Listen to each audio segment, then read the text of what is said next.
Magandang araw sa inyong lahat. Sa video na ito, susuriin natin ang isang talata sa Quran na madalas sinasabing scientific miracle. Quran chapter 23 verse 14. Totoo ba ang scientific miracle? Sinasabi ng marami na ang talatang ito raw ay patunay na ang Quran ay galing sa Diyos dahil tama umano ang paglalarawan nito sa pagbuo ng tao sa sinapupunan. Pero ang tanong, totoo ba ito ayon sa siyensya? O isa lamang itong maling interpretasyon na pinipilit iangkop sa modern science? Tingnan natin. Ganito ang sabi ng Quran chapter 23 verse 14. Then we made the sperm drop into a clinging clot, and we made the clot into a lump, and we made the lump into bones, and we clothed the bones with flesh, then we produced him as another creation. Sa madaling salita, ayon sa Quran, ganito ang proseso. Una, semen. Pangalawa, clot o namuong dugo.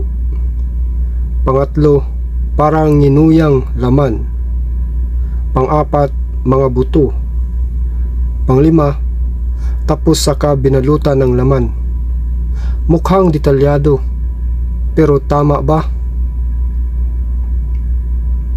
Unahin natin ang mga salitang Arabic. Nutfa, patak ng likido o similya. Alaka, isinalin bilang clinging clot o namuong dugo. Mudga, parang nginuyang laman. Ang problema rito ay ang salitang alaka. Sa totoong embryology, walang stage na namuong dugo ang embryo. Ang embryo ay hindi dugo, hindi rin ito blood clot, at wala itong blood circulation sa simula. Kaya palang may problema na agad. Ngayon, puntahan natin ang pinaka-critical na bahagi. We made the lump into bones, and we clothed the bones with flesh. Ayon sa Quran, buto muna, tapos laman. Pero ayon sa modern embryology, ang cartilage at muscles ay sabay na nabubuo. Hindi nauuna ang buto na hubad, walang stage na skeleton muna tapos sa kalalagyan ng laman. Ibig sabihin, mali ang sequence ng Quran, hindi tutugma sa science. At tandaan, kung ang Diyos ang nagsalita, dapat walang mali kahit isa. Ngayon, tanungin natin, saan galing ang ideyang ito? Bago pa ang Islam, may Greek doctor na si Galen noong 2nd century. Ang turo niya tungkol sa embryo ay: una, semen. Pangalawa, blood-like substance. Pangatlo, flesh. Pang-apat, bones. At panglima, muscles.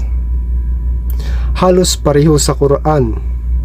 Ibig sabihin, ang Quran ay hindi ahead of its time, kundi sumunod lamang sa sinaunang medical beliefs na mali na ngayon.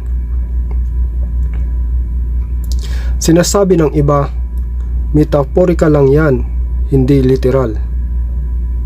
Pero kung metaphorical, bakit ginagamit ito bilang scientific miracle? Bakit pinagmamalaki ng mga Muslim preacher? Hindi pwedeng literal kapag mukhang tama, metaphor kapag mali. At this double standard.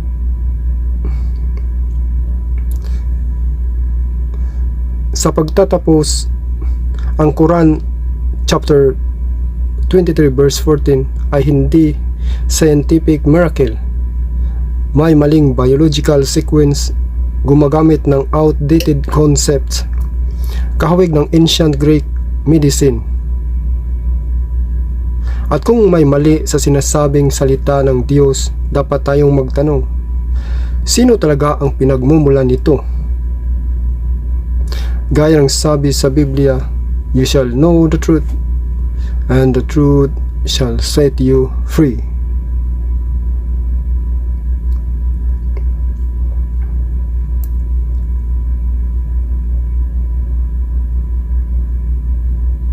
At pagkatapos ilarawan ng Quran ang pagbuo ng tao, bigla nitong sinabi, so bliss is Allah, the best of creators. Pero sandali lang, kapag sinabi mong best of creators, ibig sabihin may iba pang creators. At dito nagsisimula ang problema. Kung si Allah ang nag-iisang Diyos, sino ang iba pang creators?